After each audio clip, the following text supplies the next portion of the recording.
Good morning student, welcome to EduFly JEE NEET.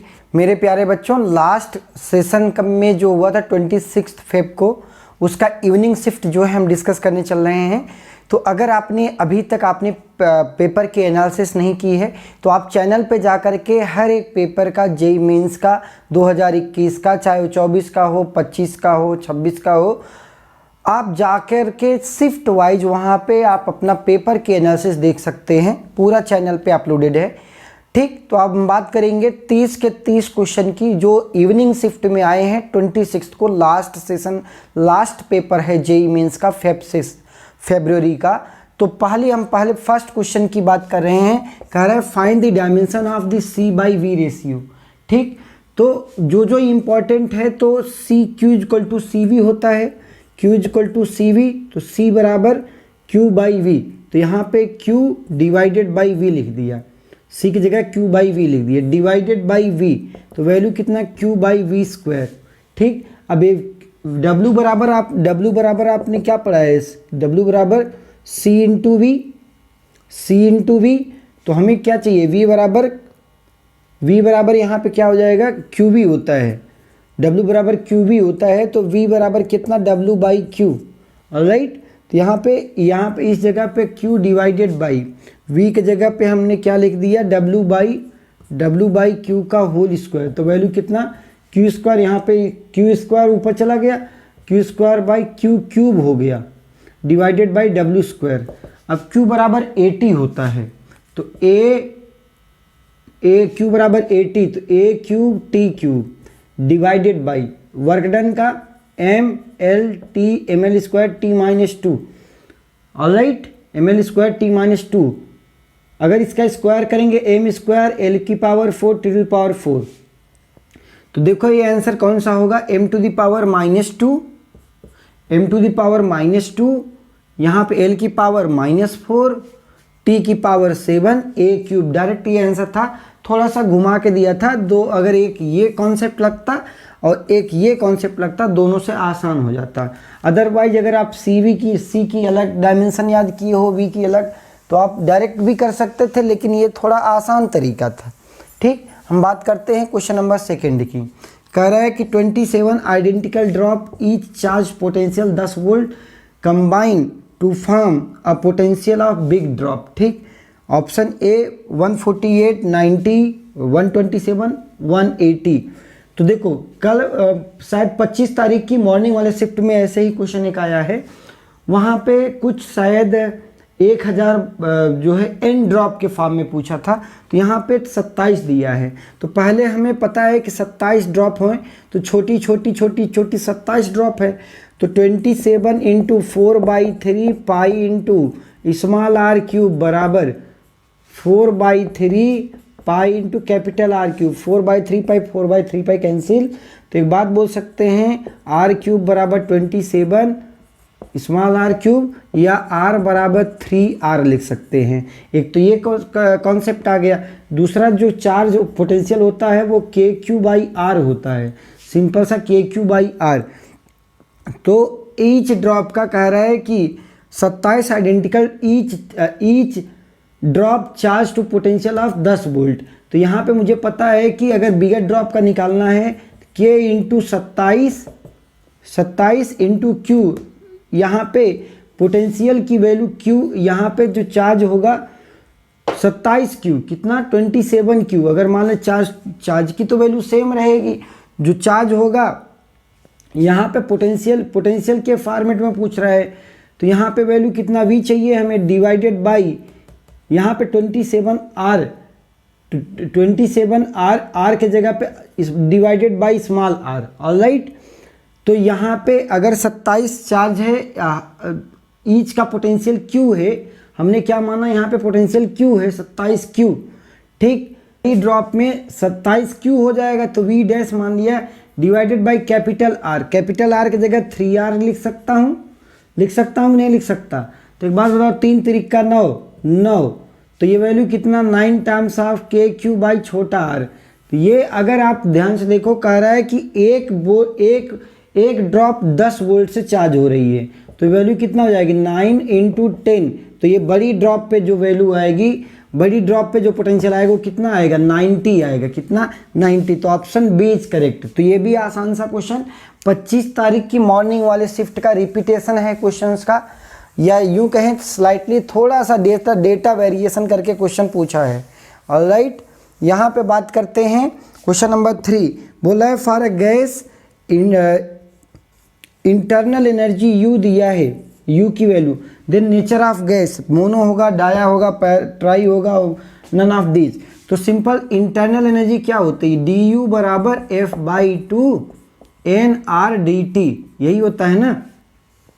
इसका मतलब sir इसको डिफ्रेंशिएट करेंगे F/2, तो यहाँ पे डी यू बराबर वैल्यू कितना, डी यू का अगर डिफ्रेंशिएशन इसका कर दें तो ये वैल्यू किसके बराबर हो जाएगी, अगर किसके रिस्पेक्ट में करना है, डी टी के करना है, तो ये वैल्यू कितनी, F/2 3PV। यहाँ पे डी यू बराबर दिया है मुझे क्वेश्चन में, क्या दिया है, यू बराबर दिया है कितना, 3PV + 5।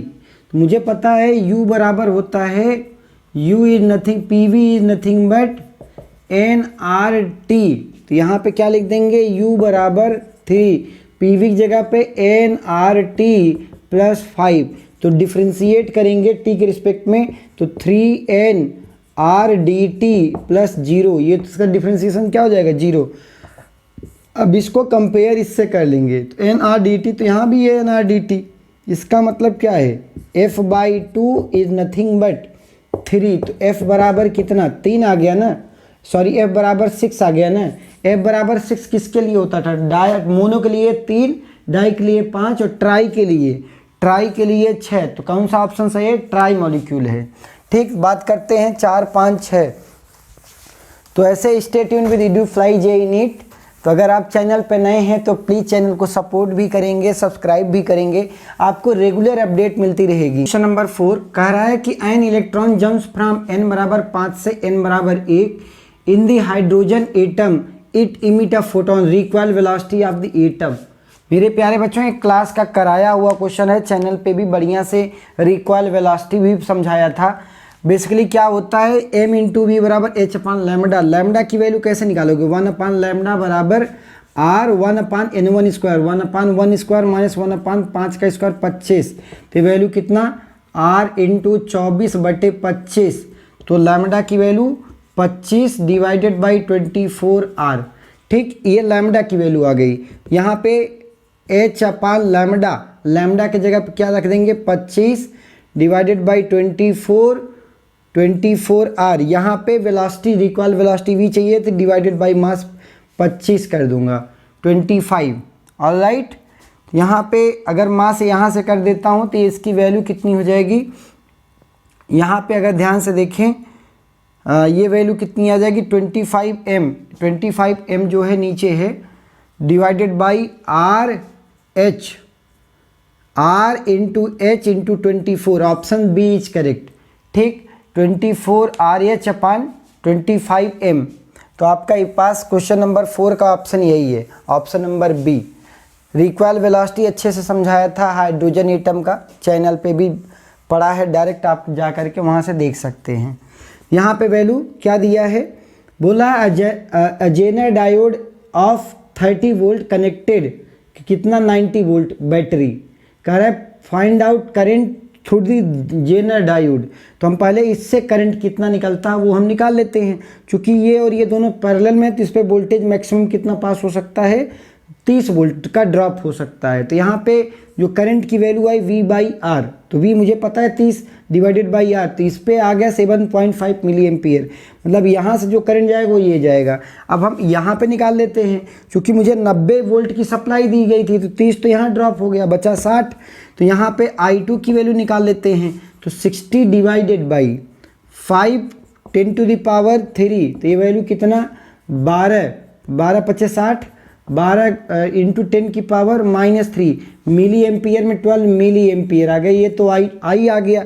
यहाँ पे टोटल जो करंट है 12 मिली एम्पियर, यहाँ पे 7.5 हो गया, यहाँ पे 7.5।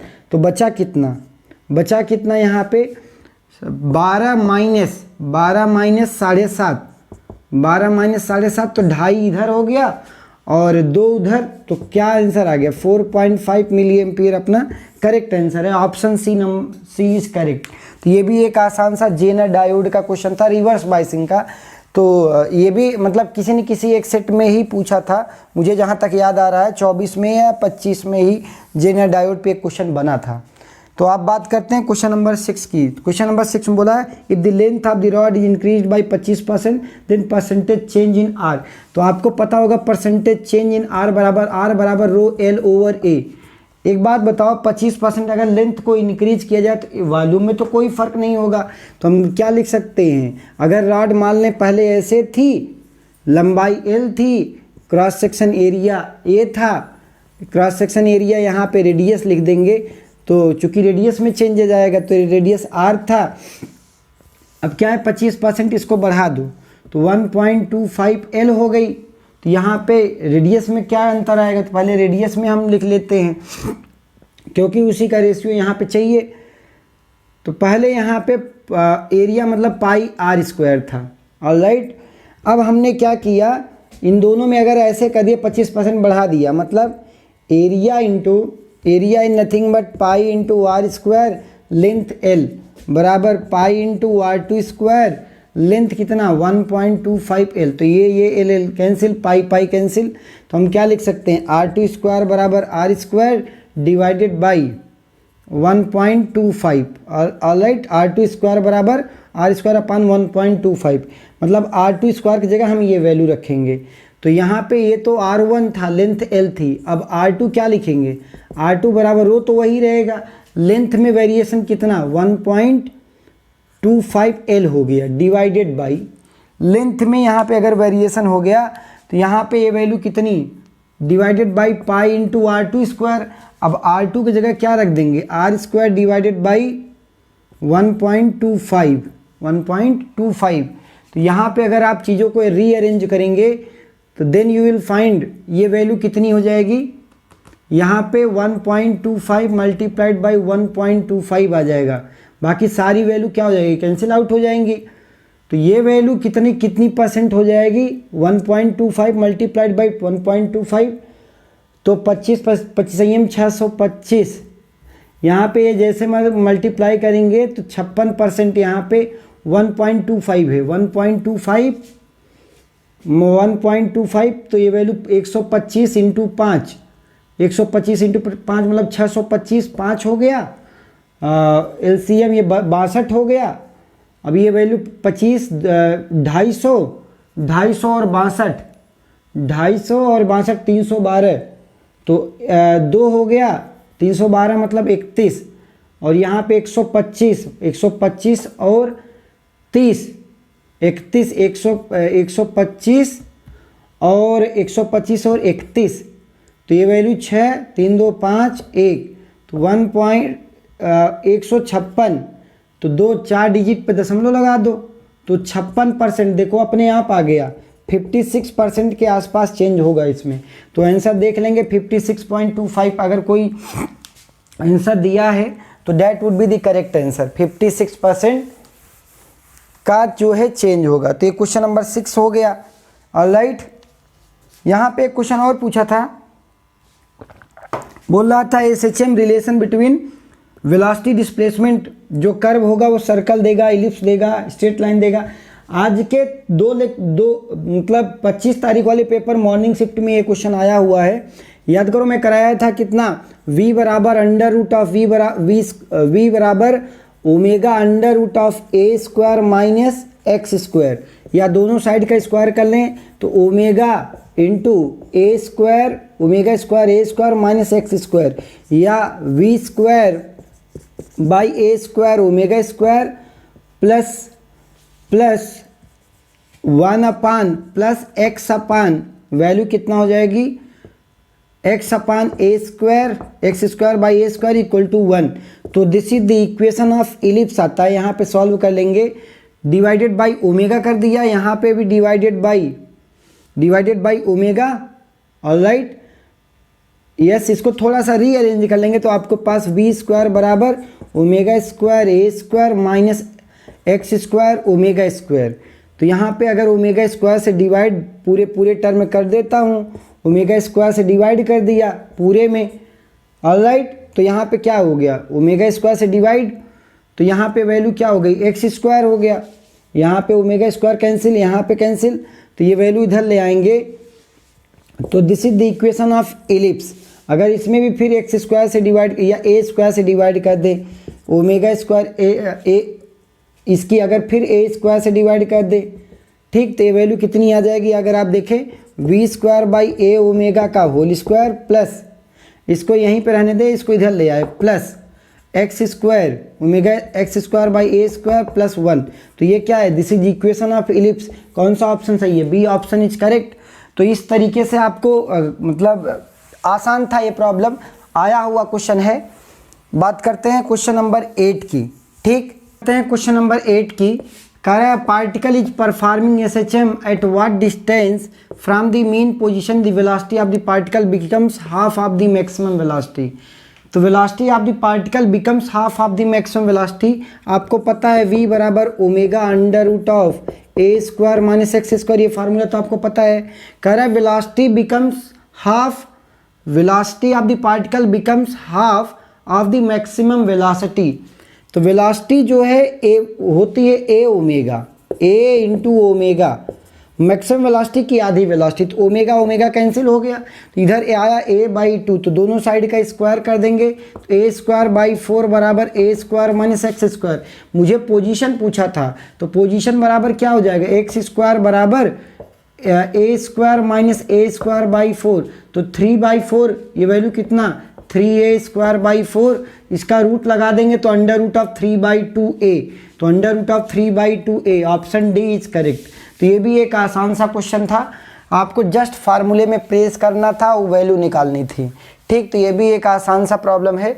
बात करते हैं क्वेश्चन नंबर 12 की, क्वेश्चन नंबर 11 की। यहाँ पे क्वेश्चन नंबर 9 कह रहा है two tuning fork of frequency, कह रहा है कि 340 है, F2 अननोन है, F2 मुझे नहीं पता है, लेकिन बीट फ्रीक्वेंसी 5 दिया है, बीट फ्रीक्वेंसी कितना 5। When filing is done on the second, second को फाइल किया गया तो देखा गया बीट फ्रीक्वेंसी घट गई।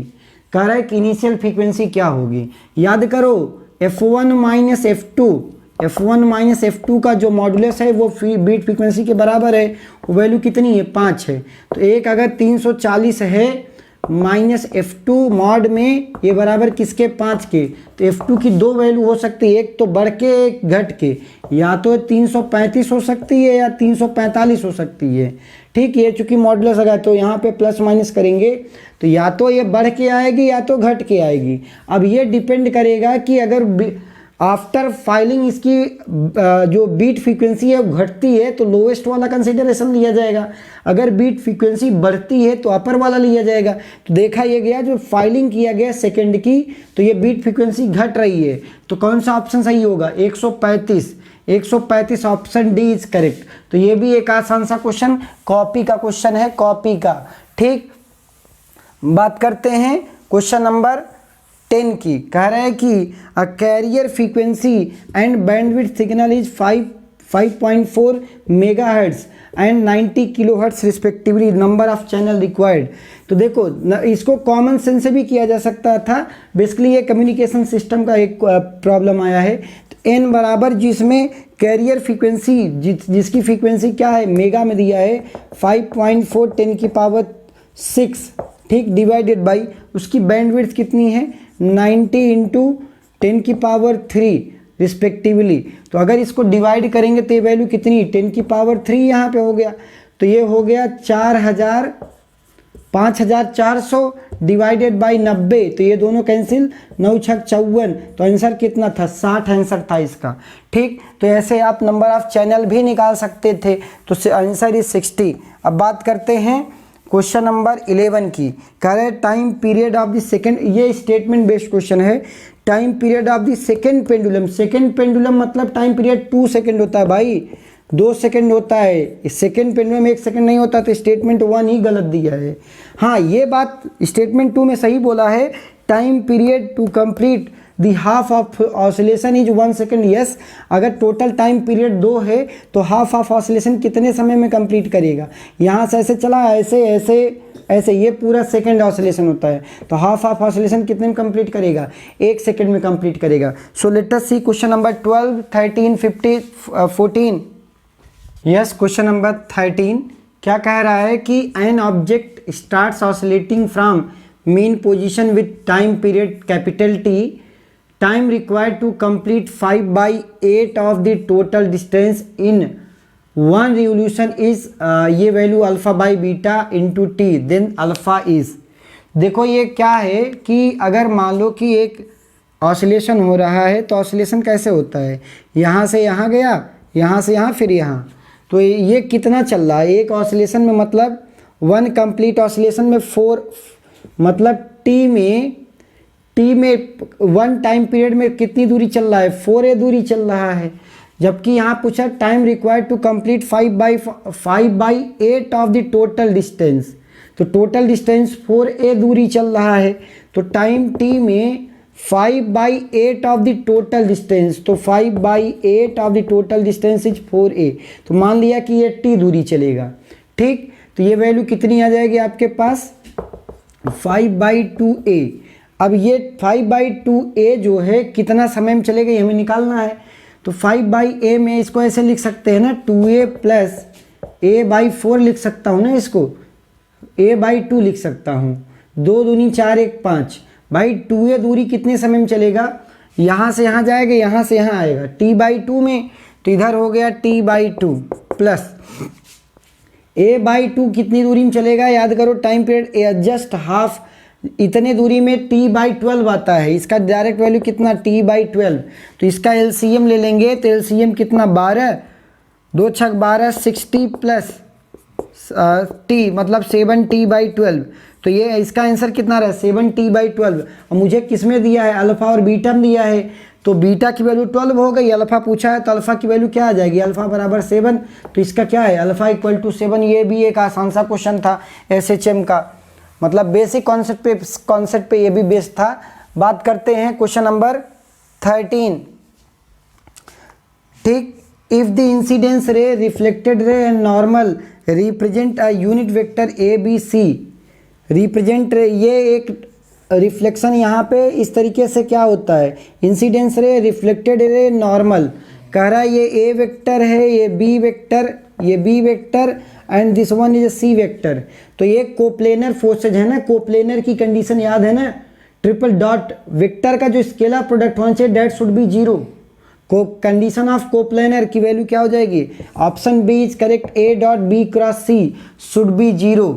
ठीक, तो ये this is the condition of coplanar of the scalar vector. ठीक, बात करते हैं, यहाँ पे पूछ रहा था कि 2 स्फीयर हैं, दोनों चार्ज्ड हैं, ये भी हॉलो स्फीयर है, ये भी हॉलो स्फीयर है, लेकिन इसके अंदर डाइपोल रखा गया है, इसके अंदर डाइपोल नहीं है। भाई यहाँ पे इलेक्ट्रिक फील्ड तो 0 होगा, ये तो पक्का मानते हो नहीं मानते? यहाँ पे electric field inside the surface क्या होगा? इनसाइड द इलेक्ट्रिक फील्ड क्या है? 0। क्या यहाँ पे इलेक्ट्रिक फील्ड 0 होगा? नहीं 0 होगा। क्यों? क्योंकि यहाँ डाइपोल है। ठीक, तो यहाँ पे नेट इलेक्ट्रिक फील्ड जो है यहाँ पे 0 नहीं होगा, मतलब केस 1 में φ1 ना E1 not equal to 0 but E2 becomes 0। बात आती है फ्लक्स की, फ्लक्स इनसाइड द क्लोज्ड, यहाँ पे अगर हम बात करें तो φ1 नॉट इक्वल टू 0, φ1 भी नहीं 0 है, φ2 भी नहीं 0 है, क्योंकि phi depends on what? Phi is equal to value क्या है आपके पास? यहाँ पे φ2 क्यों 0, यहाँ पे φ2 क्यों 0 नहीं है? बेसिकली यहाँ पे जो फ्लक्स होता है, गॉस लॉ याद करो, गॉस लॉ अगर हम यहाँ पे बात करें कहीं पे भी सरफेस में, तो यहाँ पे फ्लक्स की वैल्यू क्या है? ये भी नहीं 0 है, यहाँ पे भी नहीं 0 होगा। ठीक, तो अब बात करते हैं क्वेश्चन नंबर 16, 17 और 18 की।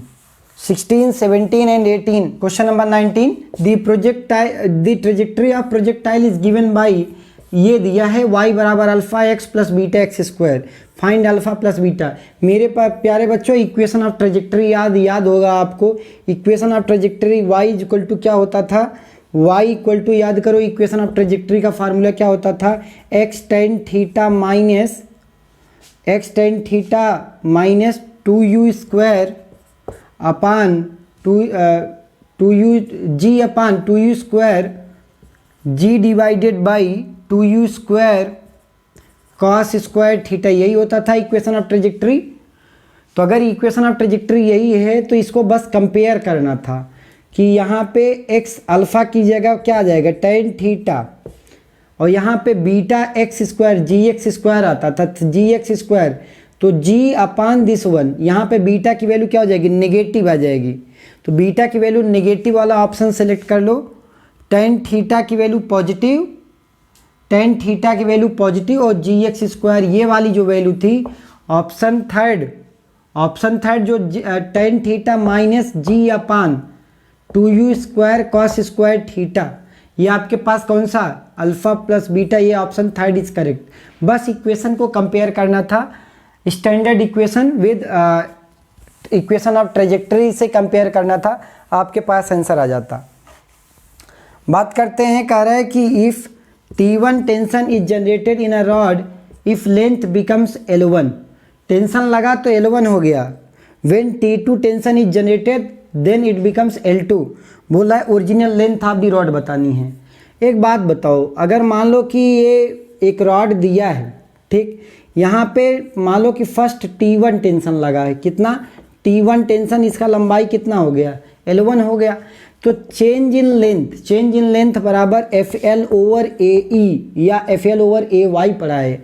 तो यहाँ पे फोर्स की जगह T1 है, delta L is nothing but L1 minus L, ये बराबर किसके, T1 L upon A into Y. Similarly क्या हो जाएगा, T2 minus L, L2 minus L बराबर यहाँ पे क्या, T2 L upon A into Y. तो इक्वेशन 1 बना लो, इसको इक्वेशन 2 और 1 2 को डिवाइड कर दो तो क्या आ जाएगा, L1 minus L upon L2 minus L, this is nothing but T1 upon T2। मुझे क्या चाहिए था, मुझे लेंथ चाहिए थी, ओरिजिनल लेंथ। तो देखो 4 ऑप्शंस दिए थे आपके पास, चारों बहुत आसान थे, मतलब ऐसा कोई टफ नहीं था, बस क्रॉस मल्टीप्लाई कर लो यहाँ पे, तो क्या हो जाएगा, T2 L1 minus L T2 बराबर T1 L2 minus T1 L। तो L कॉमन यहाँ पे ले लें, यहाँ से ये वाला L यहाँ पे ले आए, इसको इधर ले आए, तो T2 L minus T1 L2, ये बराबर किसके, ये बराबर क्या हो जाएगा, उसको उधर जाएगा तो L कॉमन हो जाएगा, तो T1 माइनस T2, तो L बराबर क्या हो जाएगा, T2 L1 minus T1 L2 अपान क्या कर दूँ, T1 माइनस T2। तो डायरेक्ट ये L इनिशियल का फार्मूला। देखो ऐसा कोई ऑप्शन दिख रहा है क्या, तो ये तो नहीं है, यहाँ पे T2 माइनस T1 होगा, तो यहाँ पे T2 माइनस T1 वाला ऑप्शन है क्या, ये भी नहीं है। यस, T2 माइनस T1 वाला ऑप्शन है, लेकिन T2 यहाँ पे माइनस टर्म्स अगर मैं यहाँ पे लगाता हूँ तो T1 L2 यस, अगर माइनस टर्म यहाँ पे लगा दिया तो T1 minus T2, option C is correct. अगर माइनस लगा दिया तो यहाँ पे क्या लिख सकते हैं, T1 माइनस T2 लिख दूँ, यहाँ पे वैल्यू क्या हो जाएगी, T1 L2 प्लस और ये वाली वैल्यू माइनस, तो ऑप्शन सी इज करेक्ट। तो सिंपल सा ये कॉन्सेप्ट था जिसमें आपको ये क्वेश्चन करना था। बेसिकली ये क्वेश्चन सॉलिड्स का है, अगर कोई फोर्स लगा करके कोई सॉलिड्स को इलांगेट किया जाता है तो उसमें ओरिजिनल लेंथ। नंबर 21 में बात करते हैं, यहाँ पे बोल रहा था फील्ड ऑफ व्यू बताना है। एक मिरर दिया था, प्लेन मिरर, जिसकी जो है विड्थ 25 सेंटीमीटर दी थी, एक आदमी खड़ा है 60 सेंटीमीटर पे, तो अब 60 से वो जो है जाना चालू करता है 120 तक, पीछे 120 तक खिसकता है। तो यहाँ पे देखो, अगर आदमी यहाँ पे है तो इसका कैसे, एक तो इंसिडेंट रे गिरेगी यहाँ पे मिरर के कॉर्नर्स पे, जितने एंगल्स इंसिडेंस होगी उतने से रिफ्लेक्ट हो गई, जितने से इंसिडेंस हुई उतने से रिफ्लेक्ट हो गई, और पीछे बढ़ाने पे इमेज यहाँ पे बन रही है।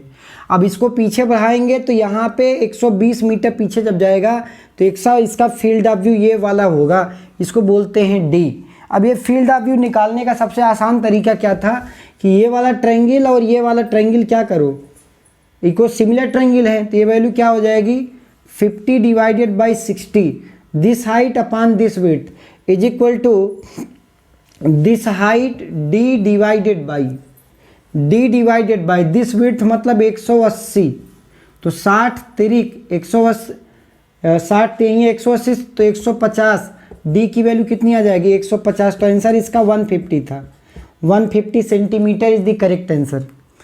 That is field of view. इसकी दूरी जो है फील्ड ऑफ व्यू की कितनी हो जाएगी 150 मीटर। यहाँ बोला है simple microscope the angular height of the image is same as angular height of object.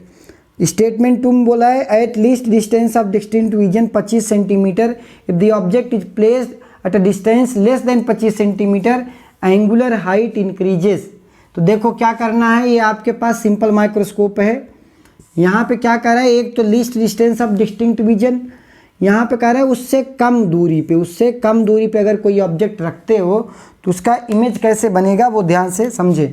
एक तो प्रिंसिपल एक्सिस के पैरेलल चलेगी, जो प्रिंसिपल एक्सिस के पैरेलल चलेगी आफ्टर रिफ्लेक्शन कहाँ से, जितने से इंसिडेंस हुए उतने से रिफ्लेक्ट बैक हो जाएगी, ठीक। और दूसरा कहाँ से पास करेगी, पोल से पास करेगी।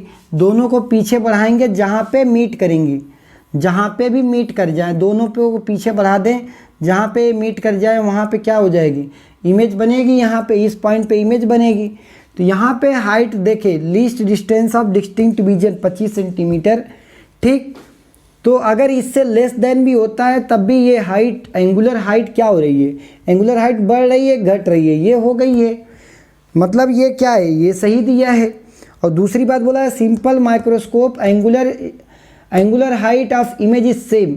एंगुलर जो हाइट है मतलब इसका जो थीटा है ये भी, और इस ऑब्जेक्ट का, ये ऑब्जेक्ट था ना ये, और ये वाला क्या है इमेज है, तो दोनों का थीटा की वैल्यू क्या है इक्वल है। तो यहाँ पे यही बात बोल रहा है। तो स्टेटमेंट 1 भी सही है 2 भी सही है, लेकिन इसमें और इसमें कोई रिलेशन नहीं है, इसमें कोई रिलेशन नहीं है। दोनों स्टेटमेंट सही हैं बट दोनों एक दूसरे को सपोर्ट नहीं करते।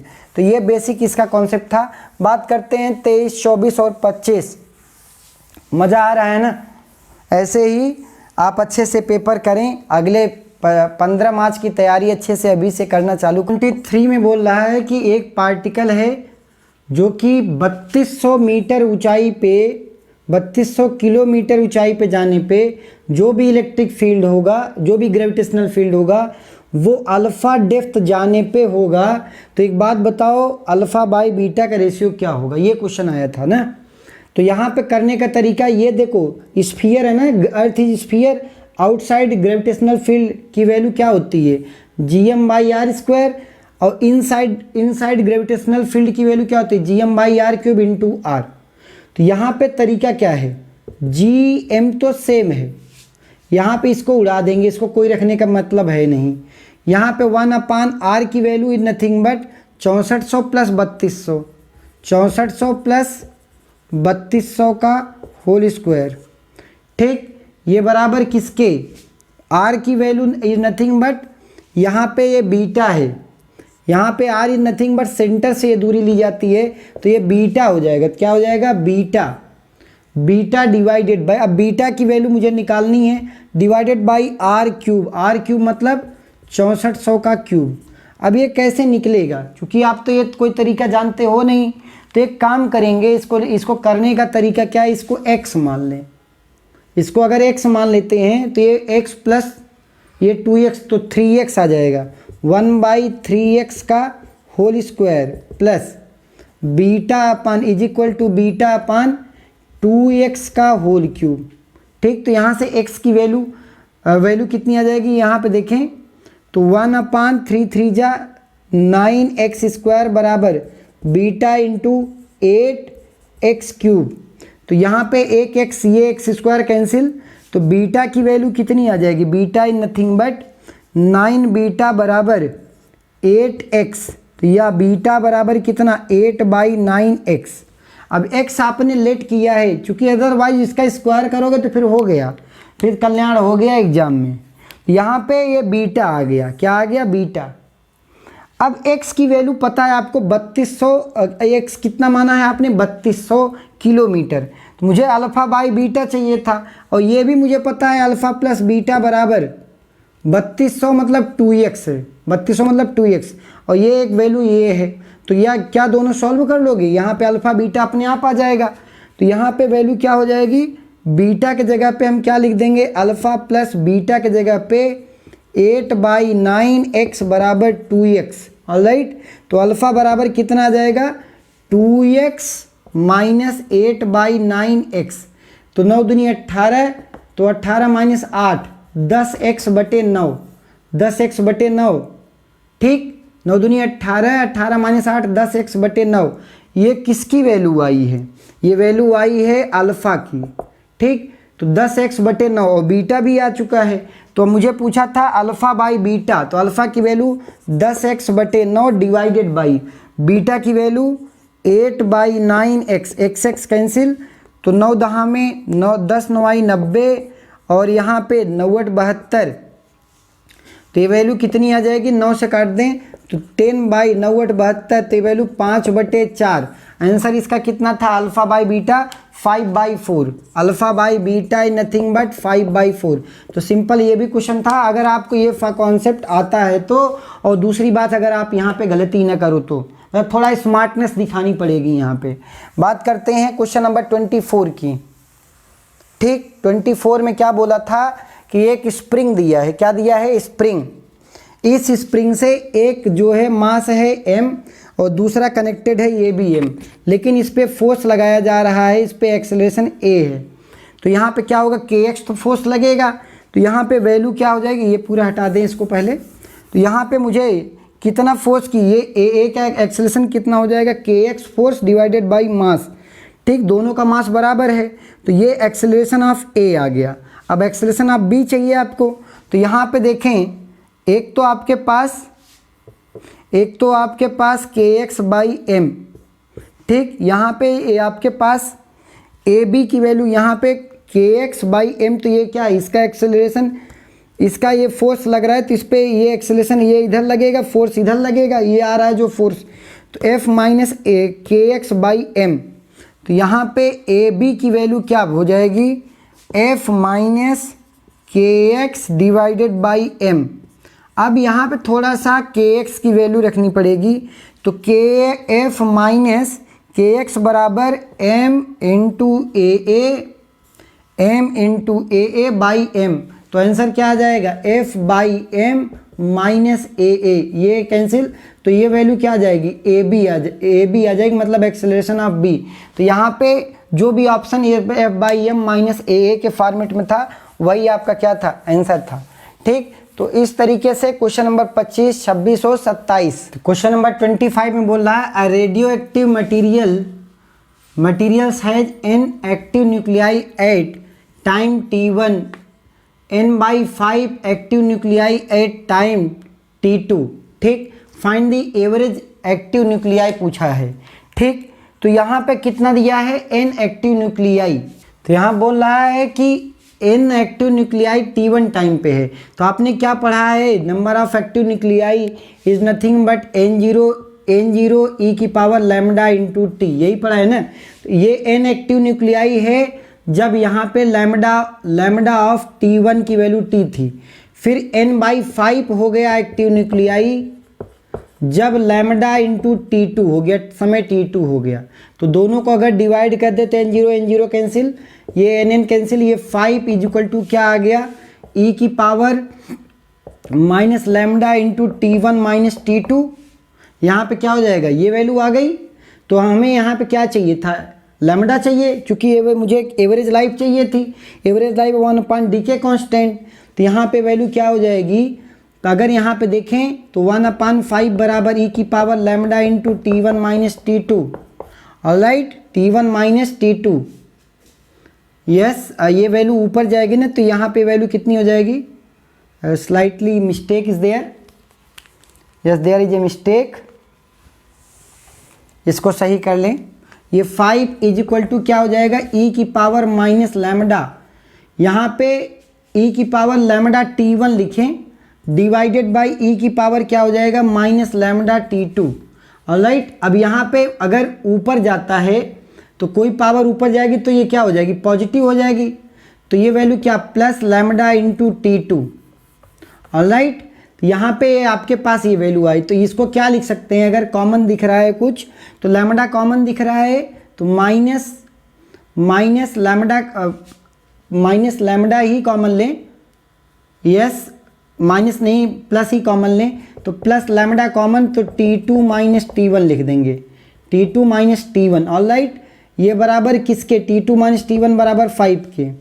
तो यहाँ पे मुझे लैम्डा चाहिए था, तो लैम्डा बराबर क्या लिख सकता हूँ, लैम्डा बराबर लिख दिया 5 डिवाइडेड बाई, या दोनों साइड का लॉग लें, ln 5 बराबर लैम्डा ln ऑफ ई तो कैंसिल हो जाएगा, ये दोनों एक दूसरे cancel, lambda into T2 minus T1, तो हमें ये तो कैंसिल आउट हो गया, तो लैम्डा बराबर क्या, ln 5 divided by T2 minus T1, तो ये क्या आ गया, ये आ गया डी के कॉन्स्टेंट लैम्डा। मुझे क्या पूछा था, average life of the nucleus, तो 1 अपान लैम्डा चाहिए, 1 अपान लैम्डा मतलब T2 minus T1 upon ln 5 hour, this is the our answer. अब ऐसा कौन सा ऑप्शन दिख रहा है, yes option C is correct, option C सही है, L2 minus T2 minus T1 upon ln 5 is the correct answer. तो ये रेडियो एक्टिव का क्वेश्चन था, ऑलराइट कराया हूँ, ये भी अच्छे से कराया था। बात करते हैं, एक क्वेश्चन और आया है, क्वेश्चन नंबर 26। तो यहाँ पे बोल रहा है एक डिस्क है, ये बेटे क्या है, एक डिस्क है, कह रहा है find angular velocity when block of descents of height h height जो है अगर गिर जाएगी, अगर h हाइट फॉल कर जाएगी तो इसका ओमेगा बताना है। तो यहाँ पे मुझे पता है कि mgh पोटेंशियल एनर्जी जो ये गेन करेगी वो किसके बराबर, translational kinetic energy plus rotational kinetic energy. Translational मतलब half mv square half I omega square, half I omega square. ध्यान से समझें, अब ये जो वैल्यू है हाफ m v बराबर r इंटू ओमेगा का whole square plus half I मतलब मोमेंट इसी ब्लॉक का है, यहाँ पे अगर ये नीचे गिर रहा है तो आई बराबर M R square, M into R square, point mass into omega square, alright. तो यहाँ पे ये वैल्यू कितनी आ जाएगी आपके पास, how much value is this, ये वैल्यू कितनी हो जाएगी यहाँ पे। अच्छा मोमेंट ऑफ इनर्शिया इसका अगर हम आई देखें, yes everything is okay, this is point mass, velocity gain करेगी ये, यहाँ पे I M R square by 2 होगा, क्यों, क्योंकि ये डिस्क का एंगुलर इसकी वेलोसिटी पूछ रहा है ना। तो यहाँ वैल्यू कितनी, half M omega square R square plus half M R square omega square by 4 लिख देंगे। अब यहाँ पे ये बराबर किसके, एम जी एच के, तो एलसीएम कितना 1/2 प्लस 1/4, तो वैल्यू कितना 3/4 M omega square R square, ये आपके पास आ जाएगा, ये बराबर किसके, एम जी एच के। अच्छा इसमें डायरेक्ट जो भी ऑप्शंस मुझे दिख रहे हैं, एक थोड़ी सी मिस्टेक ये है कि जो भी आंसर दिख रहे हैं वो आई के ही फॉर्मेट में है, तो इसको वैसे ही रहने दें, इसको छेड़ेंगे नहीं। तो वैल्यू कितना, हाफ आई ओमेगा के जगह ओमेगा स्क्वायर रख देंगे, ऑलराइट। अब यहाँ पे अगर देखें तो 2 कॉमन लेके 2 mgh कर सकते हैं ये वैल्यू, ऑलराइट। तो यहाँ पे आपके पास ये वैल्यू आ गई, ओमेगा स्क्वायर यहाँ से कॉमन ले लें, एम आर स्क्वायर प्लस आई आ जाएगा, ये बराबर किसके 2 mgh के, ऑलराइट। तो यहाँ से आपके पास ओमेगा की वैल्यू क्या हो जाएगी, ओमेगा स्क्वायर बराबर 2 mgh divided by M R square I का अंडर रूट, ये आपके पास ये आंसर दिया था, इसमें इस क्वेश्चन में ये आंसर था, ठीक। So this is the question number 26। बात करते हैं 27, 28 एंड 29। देखो लॉजिक गेट का क्वेश्चन बोला था ना, आ गया। यहाँ पे ए है तो यहाँ क्या देगा, ए बार देगा, यहाँ पे बी है तो ए बार बी, और गेट में जा रहा है तो ए बार प्लस बी, ठीक, और पे पूरे का नॉट लगाना है। तो हमें ये वैल्यू क्या, यहाँ पे डिमॉर्गन्स थ्योरम लगा दे। डिमॉर्गन्स थ्योरम क्या कहता है, ए बार अगर मल्टीप्लाई एडिशन है यहाँ पे तो ये मल्टीप्लाई हो जाएगा, फिर टूट करके ये आएगा, ए बार की वैल्यू ए आ जाएगी, ए बार इंटू बी बार आएगा। अब हमें क्या दिया है, ये ए और बी 2 इनपुट सिग्नल दिए हैं, आउटपुट सिग्नल बताना है। तो सिंपल सा है, इसका हमें आउटपुट बताना है। आउटपुट अगर आप ध्यान से देखें, ये इनपुट सिग्नल है, तो इसको करने का तरीका सिंपल था, ये पहले ए खींच लो, ए यहाँ पे ऐसे था 1 फिर 0 फिर 0 फिर 1, ऐसे था ए सिग्नल। अब इसी के जस्ट नीचे बी खींच लो, यहाँ पे जस्ट नीचे अगर हम बी खींचें तो पहला गैप है ऐसे, यहाँ से गैप है और यहाँ पे सिर्फ ये वाला इनपुट आ रहा है, फिर ये 0 0 है, ये ए सिग्नल है, ये बी सिग्नल है। तो हमें क्या चाहिए था, ये वाला सिग्नल चाहिए। ये वाला सिग्नल कैसे मिलेगा, ध्यान से देखें, आउटपुट हमें बताना है, आउटपुट वाई सिग्नल का। तो यहाँ पे मैं बताया था ऐसे डॉटेड खींचो, ऐसे डॉटेड खींचो, हमें ये ऑपरेशन परफॉर्म करना, ये वाला। तो यहाँ पे अगर देखें तो ये बी बार एक बार में ही कर दे रहा हूँ। तो यहाँ पे ऐसे या तो आप करने का तरीका एक बार में ही कर लें, अदरवाइज़ क्या करें आप थोड़ा सा ट्रिक लगा लें, पहले बी बार निकाल ही ले, बी बार निकाल लो। बी बार मतलब अगर ये 0 है तो यहाँ से 1 से स्टार्टिंग कर लो, ये 0 था तो ये 0 था तो ये 1 हो गया, 1 है तो ये 0 हो गया, फिर ये 0 है तो ये 1 हो गया। ये आपके पास सिग्नल किसका है, बी बार का है, ये ए का है, ये बी बार का है, ये ए का है, ये बी बार का है। अब इसका रिजल्टेंट खींचना ए इंटू बी के साथ, तो सिंपल सा आप क्या, इसका फिर डॉटेड मिला लें, यहाँ पे डॉटेड मिला लें, यहाँ पे 1 है, यहाँ पे भी 1 है, तो 1 1 क्या देता है, 1 ही देता है, तो यहाँ से 1 स्टार्टिंग हो गई, ये 1 रहा, ये भी 1 रहा, तो 1 1 1 ही दिया। फिर यहाँ पे ये वैल्यू क्या हो गई, इस वाले रीजन में ये 0 हो गया, ये भी 0, तो 0 0 क्या देता है, 0 देता है, तो 0 0 0 दिया, ये 1 दिया, तो ये अब यहाँ पे ये वैल्यू क्या दिया है, ये 0 दे रहा है, ये 1 है, ये 1 है, तो 1 1, ये भी 1, ये भी 1, तो 1 1 का 1 देता है, तो 1 1 का 1। ऐसा कोई ऑप्शन है, ऐसा कोई ऑप्शन है आपके पास? यस, हमारे पास ऑप्शन है ये वाला, एग्जैक्ट दिख रहा है, ये वाला ऑप्शन इज करेक्ट। ठीक, तो इस तरीके से मैंने आपके सामने पूरे 27 के 27 क्वेश्चन, 2-3 क्वेश्चन छूट गए हैं, तो लगभग क्वेश्चन जो है यहाँ पे मैंने डिस्कस कर दिए हैं। तो प्लीज़ अब एक छोटी सी सजेशन है, जो अगर आप 15 मार्च वाले के लिए तैयारी सच में कर रहे हो तो प्लीज़ जो बच्चे हैं चैनल को सपोर्ट जरूर करें, सब्सक्राइब तो करें ही करें, फ्रेंड्स में भी शेयर करें। हम लोग जो है एक प्लानिंग किए हैं कि आपको जो है जेईई मेंस का ही एक पैटर्न चैनल पे प्लेलिस्ट में अपलोड करेंगे, वो मतलब डेली अपलोड करेंगे एक न्यू कंटेंट, उसमें आपका शॉर्ट ट्रिक रिवीजन इस तरीके से आपका होगा जेईई मेंस का। तो ज़रूर इस चैनल को सब्सक्राइब जरूर करेंगे, दोस्तों में भी शेयर करेंगे, तो आप अपने आंसर्स का चेकआउट कर लें कितना हमारे आ रहे हैं। वो एकदम कूल रहना है, कोई जल्दीबाजी नहीं, ना कोई ऐसा नहीं कि भाई ख़राब हो गया फर्स्ट जेईई तो क्या होगा। लाइफ का अंत यहीं पे नहीं है, अभी बहुत लंबी लड़ाई है। ठीक है, तो आराम से कूल रहें, और भगवान से मैं यही प्रार्थना करूंगा कि जब आपका 5 मार्च को रिजल्ट आए तो अच्छा रिजल्ट आए, और अगर न भी आए तो डिप्रेशन जाने की कोई ज़रूरत नहीं है, अभी भगवान ने दूसरा चांस दिया है, 15 मार्च को अच्छे से इम्प्रूव करिएगा। ठीक, तो मेरे प्यारे बच्चों आज के लिए बस इतना ही। Thank you all of you and best wishes.